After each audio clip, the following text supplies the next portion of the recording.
Hello, I'm Colie Otzel. Welcome to America's Salon Academy, the podcast. I believe that success leaves clues, so listen closely as I discuss life and business with some of the world's best hair artists. My guest for today has been a hairstylist for 10 years.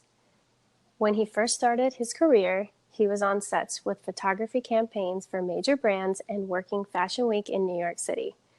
He is a salon owner, independent educator, social media influencer, and No Stylist Left Behind podcast, and a brand ambassador for Oligo Pro.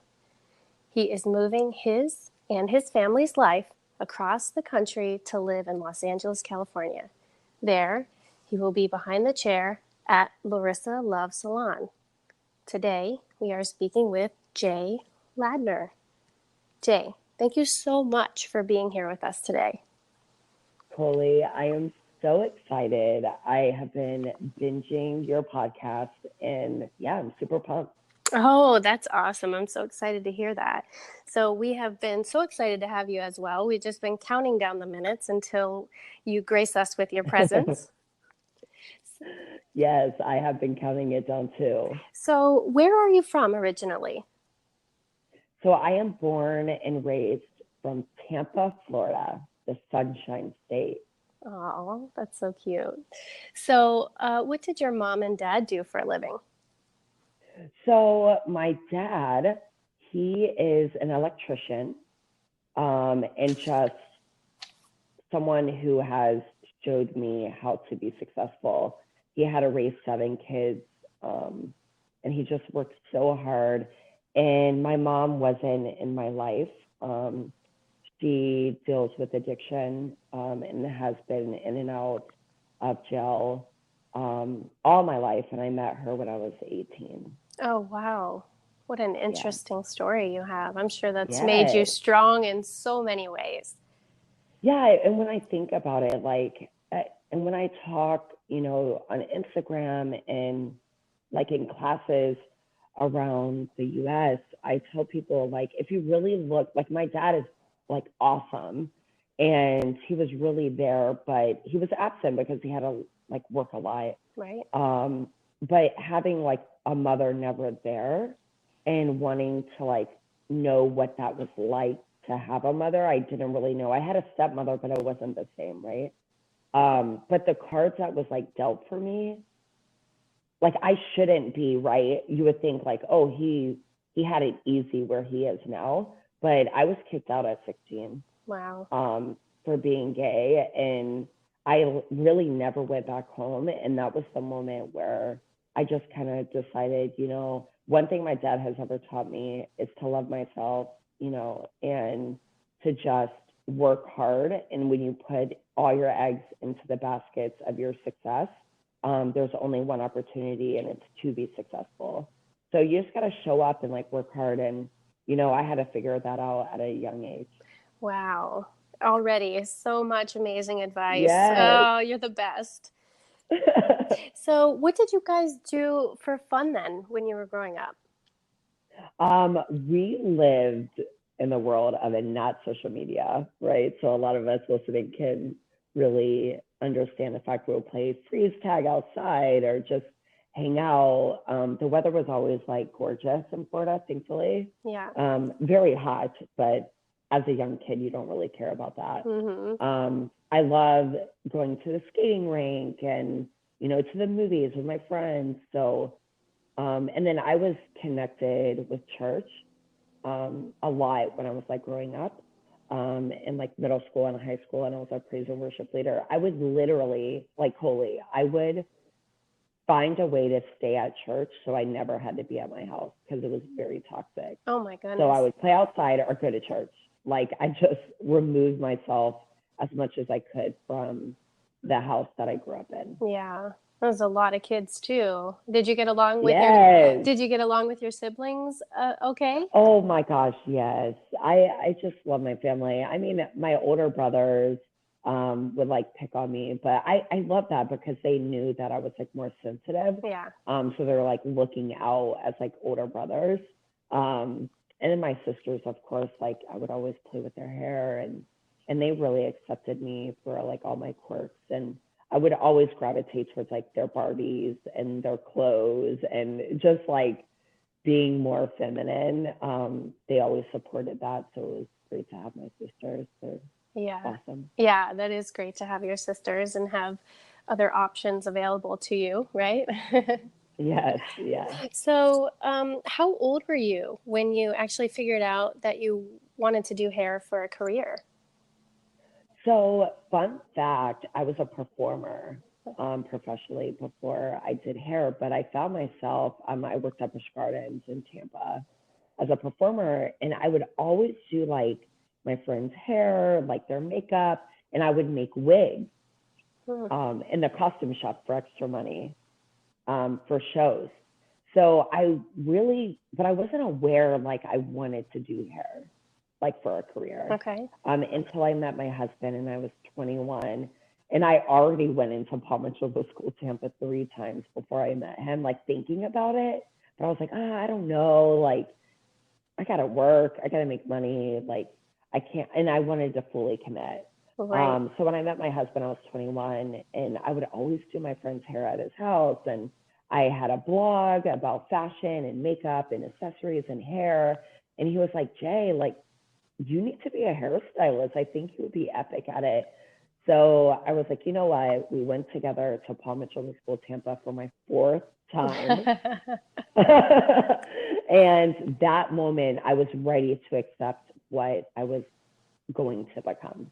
Yeah. I felt safe. I finally was in a relationship where I had security. Because, growing up in a dysfunctional family, that was one of the things. And like being kicked out at 16, I never had that like structure. Right. So I finally had that with my husband, Vince. It's making me emotional just talking about it. But so when I went, my life changed the year that I went to Paul Mitchell, the school Tampa. It's an epic school still, like Paul Mitchell. But the time that I went, I feel like the energy of the learning leaders and the deans who ran the school and just the time of the industry, it was the most perfect time to start. Oh, wow. That's amazing. I love that it was your fourth time going there. Yeah. Yeah. But what I love about that though is one, you're human, and just because you've had a passing thought before, even if you took the amount of time to actually go and visit the school or whatever, sometimes it's just not the right time. And then Exactly. yeah, and so you came back around and you gave yourself the right opportunity at the right time. So I respect that very much. Yeah, it was the perfect time. And if I look back at it, I love my life. I love everything I had to go through, the difficult times, the brilliant times, when things happen, because I wouldn't be the person I am today. And that is something I think that helps me through like owning my past, right? Is understanding that there's nothing I can do to change it, and things will happen when it needs to happen. Right. So our focus on how we, react to what has happened to us, and it could literally celebrate the future for us and like really be a driving force to get us to be successful. Yeah, that's beautiful. Thank you for sharing that. Of course. So, what was your first love with doing hair? Would you say that wigs was like your thing that you really enjoyed at first? Um, I think that's what really got me into like the art of it, where I was like, oh, I'm like creating an art form for these like productions. Um, but I don't do it. Like I know I started Yeah. like getting my feet into it, but I think what really drove me to become a hairstylist is I just want to make people feel good. Yeah. It doesn't matter what they're going in their life, like doing in their life, what's going on, like all the like stress or, things that we go through daily. Like it was a safe place for them. Like I know what it feels like to be alone.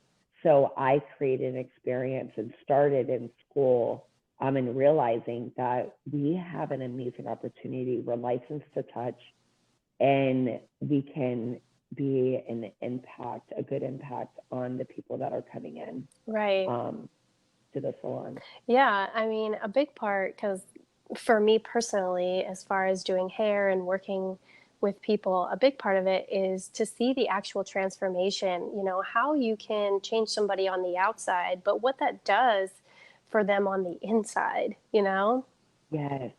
Yeah, it's like what we live for, I feel like. Yes, it really is. And I know like now I'm transitioning my life and it's like we're all lonely hairstylists, right? Right. Like we could do 12 guests behind the chair, we're giving it our all, and then the day ends and we're like, no one likes me. Right.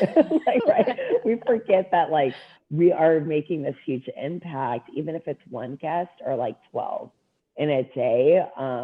But I'm so excited about like feeling the feels right now as I like rebuild in Los Angeles. And I'm really focused on like the guest experience and like what makes people come back and like what are those little special things you can add in. And I just love being in this space again. Yeah. I love being in survival mode. Okay. Right? Like a lot of my friends are like, Jay, you are insane. You had it. Like you had a salon. It was the top of the area. Like you had guests for days. I'm like, I know, but I wasn't challenging myself anymore. Right. You know? Well, sometimes you just outgrow your environment and it's time for the next. Exactly. Yeah. Yeah. That's how you scale. That's how you get bigger and bigger. So that's amazing. Yeah. What fears did you have to overcome in order to make this transition and become who you are today? So fear to me, I have lack of fear. I get anxious. So like I don't have fear.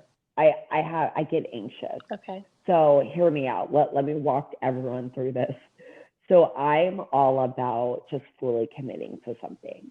Um, Growing up, I talked a little bit about, like my household wasn't the greatest, but my dad was brilliant in letting me know I had something within me that people gravitate to Hmm. and that anything was possible. So I always had that like ingrained in me. So I go through life with like what's next. And I kind of jump and then I figure it out. I don't suggest that for everyone. Right. But I have, I guess, confidence enough in like the person that I am, maybe not the skill side, but the person that I am, if I'm starting something new, I rather just get all the way in it, and then figure it out from there.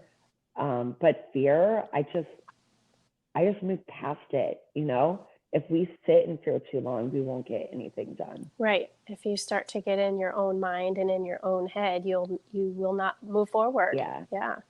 And I surround myself with like accountability partners that I can kind of talk through like my anxiety about it or like, does this make sense? And, having my husband, he's brilliant. Like even with this transition from LA, right? Like that's a lot. Like I'm selling a salon, I'm selling a house, I'm moving to a place that's gigantic because I lived in Dayton, Ohio. Right. So it's like a smaller, city. It's the Midwest vibe. So it's easier to me. But he was like, Jay, everything you do it epically because you fully commit. Right. So I'm ready. Like I'm not scared. And I know you're not because you're just going to figure it out. Wow. So it sounds like you've really surrounded yourself with a supportive community, a supportive group, the people who will challenge you and love you and lift you up, and that keeps you going through every day. Yes, absolutely. And I feel like right now, especially being 31 and really owning who I am and like the loves and the things that I want to do in life and in my career, I'm very particular about who's around me because you are the average of the 5 people that you hang around. Right. So I'm very selective, and I always tell, like I was talking to my friend Nina the other day, and I'm like, girl, I am karate chopping people out of my life left and right. If their energy doesn't sit well with me and we're just not in that place, I have rules of engagement. Right. right? That I've learned throughout my life that I need to have. So I love surrounding myself and like with awesome people who are going to challenge me, like you said. And I feel like a lot of my friends I met through social media, and it's such a beautiful platform. It really is. And it gets to be a lot sometimes. For people, it's almost like another job that you have to take on. But what's Yes, beautiful about it is you can sort of be yourself in a unique way. You can put yourself sort of out there. And then other people can respond to you, like you said, even if you've never met them, you can look at their whole Instagram profile and decide if they're your type of person. exactly. Yeah. Yeah. So, did you have mentors? Mentors, yes. In the time like growing up, I had the most epic mentor. We did not have the best relationship starting out. He was a learning leader at Paul Mitchell School, Tampa. His name is Alan Kemp. So if you're listening, I love you. Um, so I always send him my stuff because he's still connected in my life 10 years later. Oh, But in school, I had the Johnny Cool moment, and I'll kind of talk about it with you and everyone listening. So Johnny Cool is a person who thinks they have it all and they have nothing, okay. right? So there's a little ego in there. There's a little sassiness. There's, you think you know it Right. all. Well, I had that when I first started school. I was just like so much energy inside of me. And I was like, you know what? I got this. And Alan Kemp was teaching a round graduation haircut. And I was in the back. Rihanna was playing lightly in the background, and I was just twerking it out. And he was like on the mic, and he was like, "Hey, Johnny, cool." I was being so disrespectful, Yeah. like I'm there to learn. And this was probably like a month or two into school, and he kept saying Johnny, cool. And I finally turned around, and the whole room was silent. And he was like, "Yeah, I'm talking to you. Get up on stage. Show everyone how to do this round graduation." And I walked up there like all sassy. And I was like, "Okay, I got this." And then my body position was like a triangle graduation. And he was like, "I need you to wake up and go back to your mannequin head and pay attention." Oh, wow. And I was like, "You right." Yeah.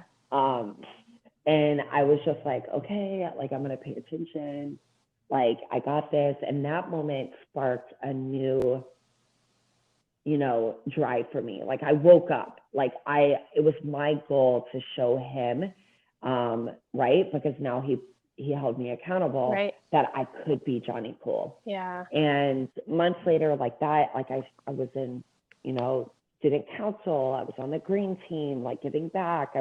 I really fully committed and really focused on the art of like becoming a badass hairstylist, through the tools that Paul Mitchell gave me. So I was about to graduate, and I was going to go to a different salon down the street from him in South Tampa, and he heard about it. So I didn't really ever talk to him while I was in school because he just intimidated me, Right. right? He Like called it you was on like your here and shit. there. And Yeah. yeah, I was like so nervous. I was like, "Oh my God, he's going to call me out." Like, I'm so nervous. Like, I don't want to be around him. Hmm. And then he would always pop around every Tuesday. I was in phase 2 at Paul Mitchell before I graduated. And I was like running the salon side, and he would pop his head around every Tuesday, just kind of watch me. And I would look over at him like all sassy, like, what does he want?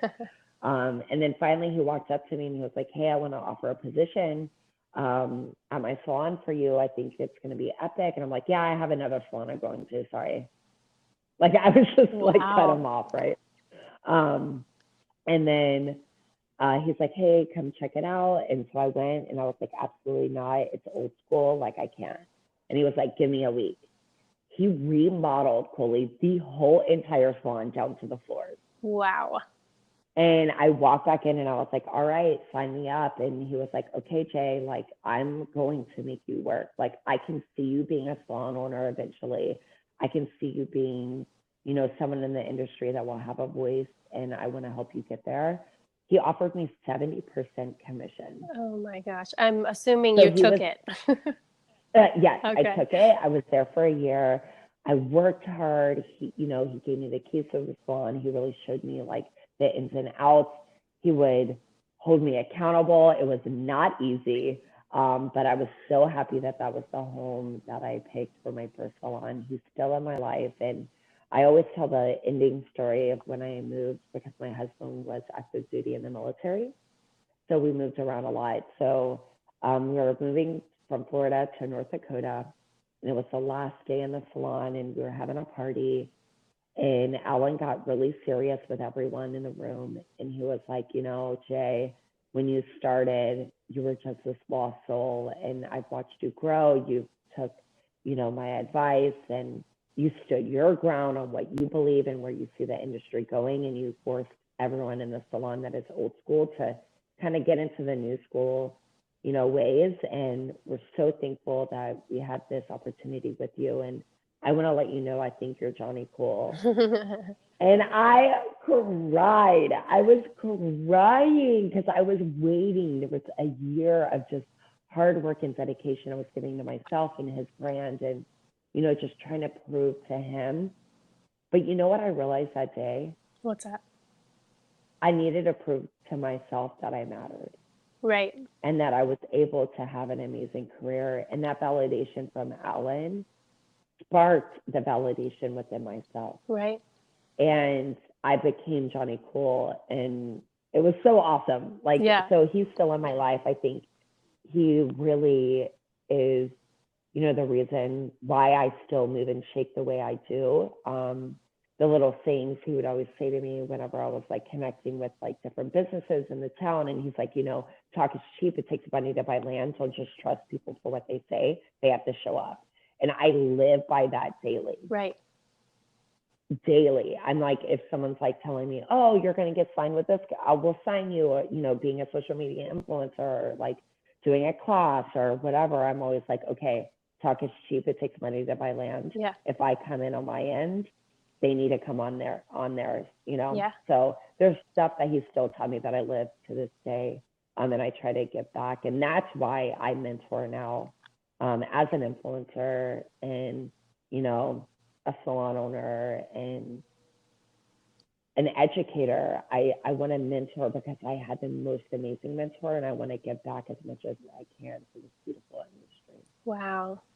Yeah, that's amazing. It's sometimes I feel like it's really difficult to find somebody you can connect with. And the fact that you have somebody who's a mentor who is still in your life and has guided you in such a beautiful way, you're truly blessed, you know, to have somebody like that. Yes, I'm so blessed. And, you know, like I became a national educator for Paul Mitchell. So I was surrounded by, you know, Lucy Dowdy, Angus Mitchell, Robert Cromine, Mary. I had this amazing opportunity. But you want to know what, Colie, and I want everyone to really um, hone into this. Like in my bio, like I've done Fashion Week, I've done, you know, photo shoots for Target. I've been a national educator for Paul Mitchell. I'm an independent educator. I'm now a brand ambassador for Oligo, social media influencer. And all of this happened because I spoke up. I showed up. Yeah. A closed mouth never gets fed, and no one knows who you are unless you tell them. And if there's someone that you are watching on social media or in your area and you look up to them, just speak up. Like, let them know that you think they're cool and you want them to, you know, mentor them. And if that's a possibility, but I am where I'm at 10 years in the industry because I spoke up and, you know, I put myself out there. Yeah. So I just want everyone to know, like, a closed mouth never gets fed and no one knows who you are unless you tell them. And I say that all the time, but I know that I need to say it as much as I can because it'll hit someone when they need to hear it. Yeah, I mean, even for me personally, when I do classes and things like that and different types of workshops, my whole thing I've always told myself was even if it gets across to one person, if that resonates with them, I've done Yes. my job. Yeah. Yeah, because I was that one person in class that was hanging on everywhere, just waiting to hear something to get to the next level or the next phase in my life. So I don't know if you do this or not, but I sort of try to not speak to myself, but try to mentor and guide in classrooms with the sense that somebody's just waiting to hear what you have to say. Oh, of course. And, you know that energy as an educator. Mm-hmm.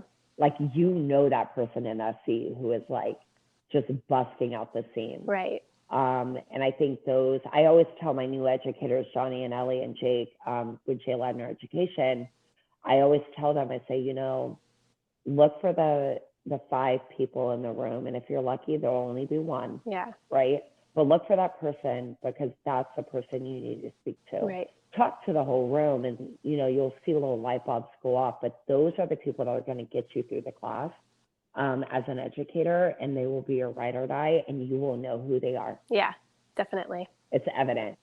And also as an educator, I always want to, like, what helped me was being a student. Like, I was always on the chair like you, like hanging on. Like, it didn't matter what class I was in, or, classes that I take now, I have so much respect for it, being now on the other side and doing it independently. It's just full circle moment. Right. So do you ever get nervous, or do you still get nervous? Oh my God, Colie, I get so nervous. I have a ritual that I have to do. So I have to play my favorite music at the moment. Okay. Right before I walk into the building. I just have to dance it out. So I kind of like get pumped up. I have to talk to my husband. I have to. Yeah. Like, I have to say, oh my God, I have butterflies. Like, I'm going to throw up. Like, I'm just so nervous. Like, they're saying, so he'll talk and he's like, hey, Jay, you're doing it. And I'm like, you right, baby. You right, baby daddy. You're right. So I have to do that. And then the moment I just step on it, all those butterflies kind of turn into fireworks. And,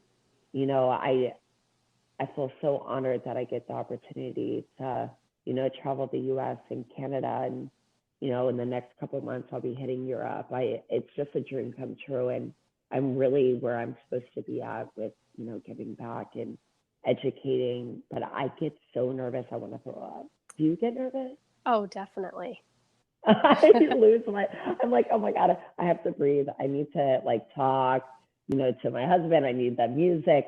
There's like this ritual that I have to do, but yeah. And I think why I get so nervous is because I want to show up, and I want to make sure, it's like that check-in within myself to make sure I'm all right. Yeah. In that moment, You that I'm going to deliver the right message. Is my mind clear? Like, exactly. I really put in a lot of work before I teach, to make sure that, my space is cleansed, that I can give a really unbiased, delivery, and a real accurate, Yeah, I love that. I actually do the same. I'll put like my earbuds in, or like my beats on, or something like that, and I have to zone out from the room and kind of go in my own head, and same as you, kind of like clear the palette, and then I'm ready to rock and roll. So yeah.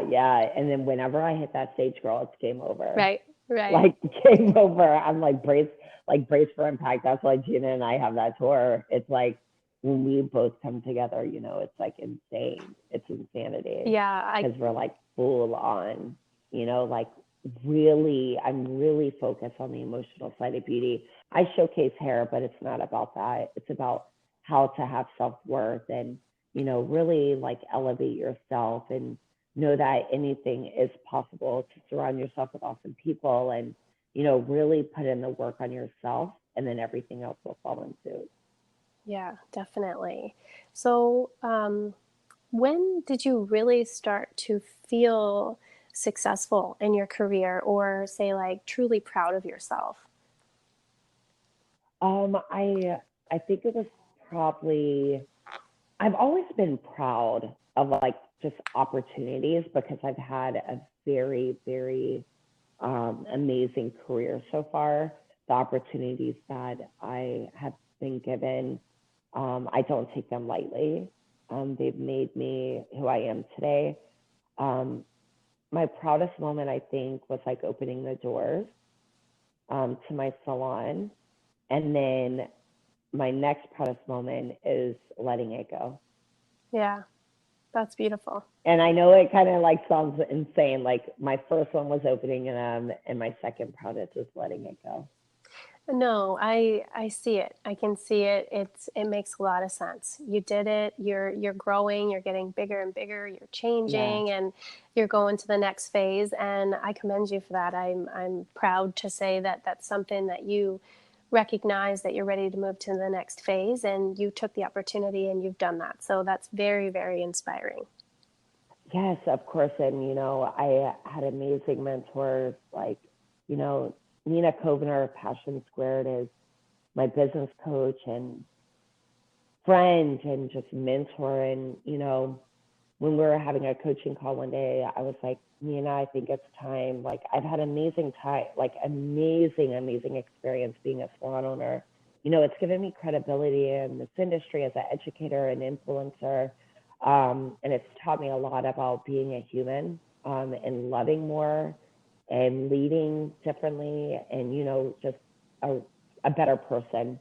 But I think it's time, and I'm ready to drop my ego off at baggage claim. Yeah. Because I think a lot of people will stay because of ego. And when you're really in tune with yourself and you put in the work to like really realize what you need in that moment, it was time.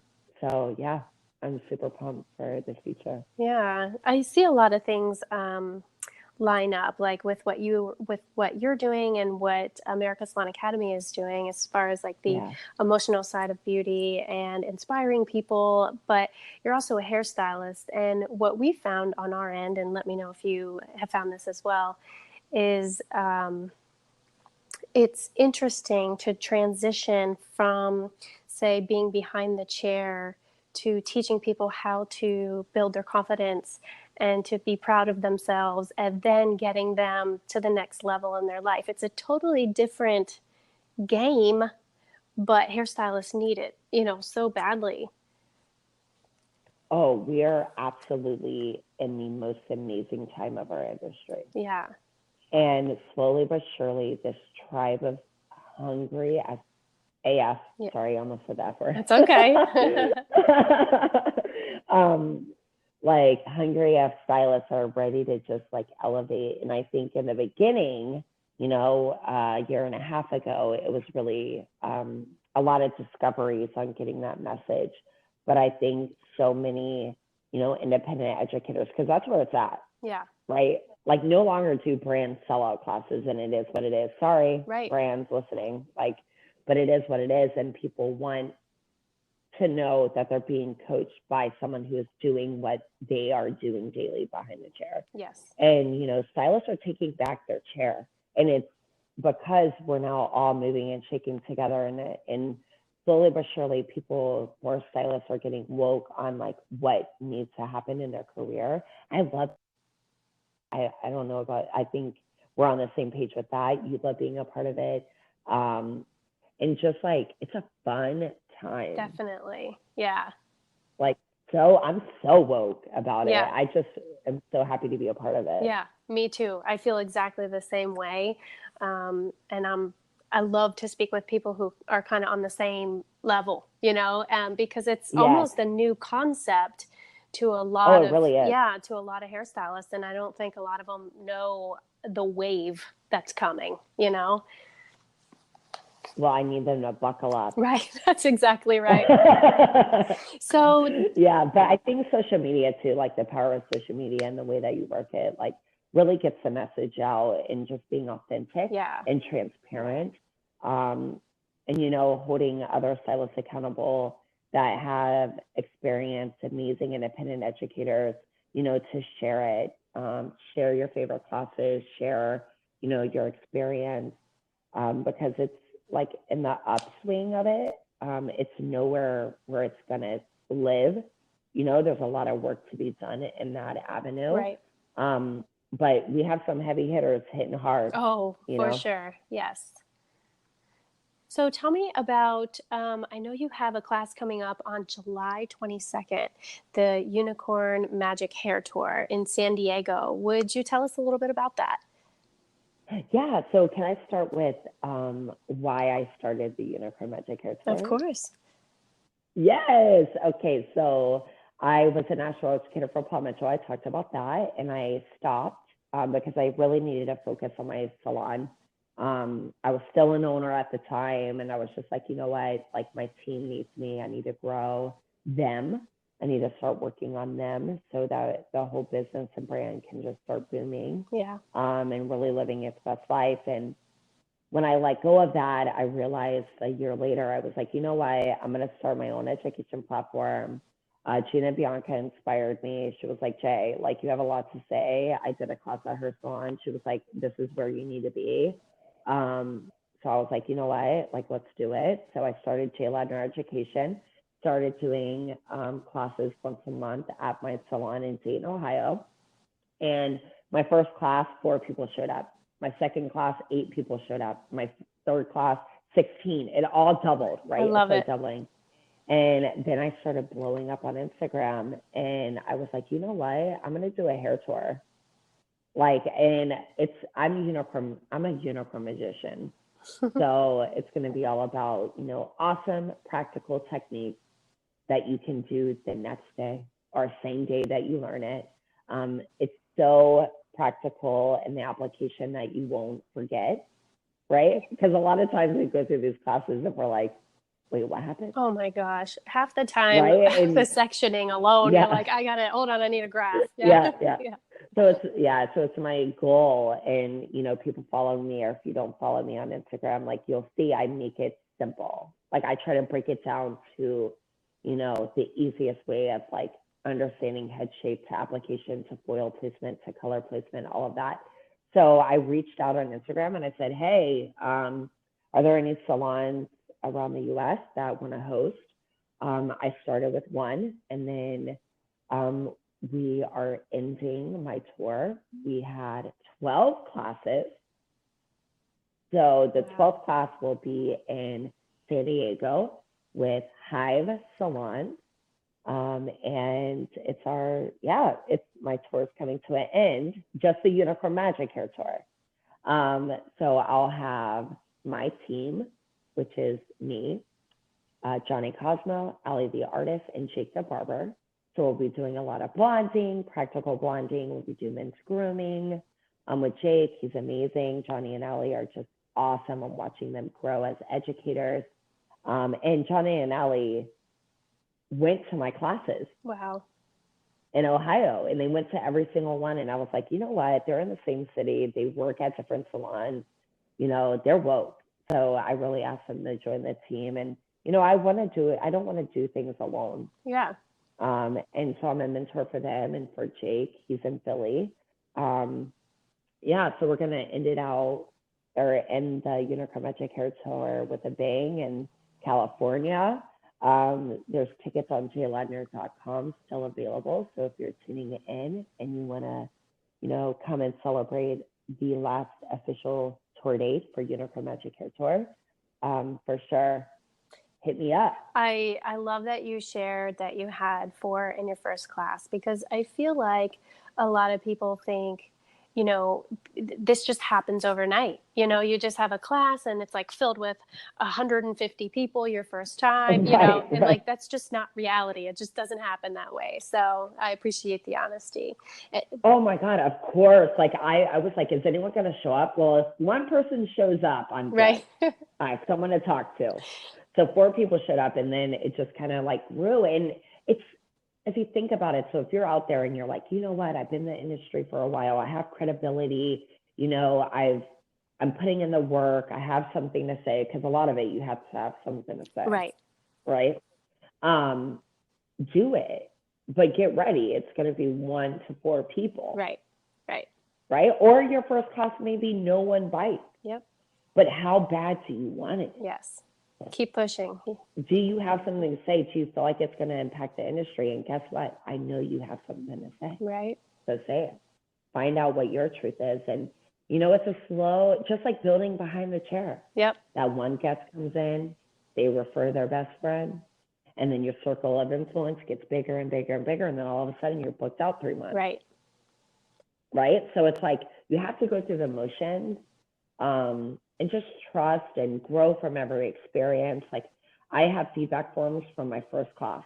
You know, like, what can I do better? What should I keep? What should I cut? Right.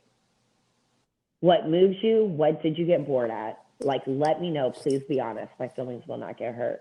And also, right, so you have to be open to adapting and evolving. Right. So really taking, you know, the initiative to say, what can I do better for you? Yeah, I love that. So you have another class coming up, I guess, August 11th in Connecticut, and that's the Insta Love Club collaboration. Yes, so this is the Insta Love collab, the Insta collab, sorry, with Gina Bianca, Larissa Love, Passion Squared, Nina Kovner. It's called The Masters. It's in Plantsville, Connecticut at the Network. Tickets are on, you can message Gina Bianca at I am Gina Bianca, and she has a link on her Instagram to her website to purchase those tickets. I just feel so honored that I get to be friends, right? First of all, with Larissa Love and Gina Bianca and Passion Squared and Nina, and like how we all met was like from social media. Right. Right. And it's just, I look up to them as, you know, professionals, as humans, as, you know, and we all share, you know, we're like-minded individuals and how we deliver with love and try to give back as much as possible. So this class is going to be so awesome. I mean, just think about the lineup. I know. I mean, I'm sold. I'll see you there, right? Yes. Yeah, so I'm super pumped. August 11th, Connecticut, Plantsville. Let's go, the Network. Yeah, that's really, really awesome. I will be doing some workshop and some stuff in Las Vegas that week, or else I would definitely really actually be there. I actually wrote down the notes as you were talking. I'm like, okay, this is how I get the link. Yes. Yeah, I'm super pumped. We're going to just, I mean, it's all about hair and, you know, self-worth and social media. I mean, we're diving deep into all the avenues because each one of us each one of us have our thing that we love to focus on. Right. Yeah, it's going to be epic. Well, Jay Ladner, thank you so much for being genuinely you. I appreciate that so much. And I know your mission is to leave the beauty industry better than when you started and to inspire other artists. So today you have done exactly that. I realize that time is extremely valuable, and I appreciate you sharing your time with me today. Colie, I am forever grateful. I am honored that I am on your podcast. I'm over the moon. Thank you for, you know, sharing my voice to all your listeners.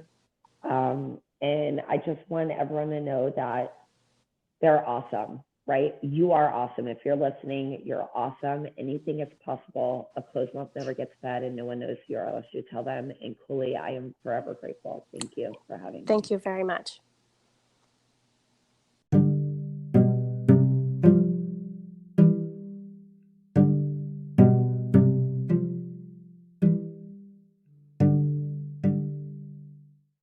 If you haven't heard about Anchor, it's the easiest way to make a podcast. Let me explain.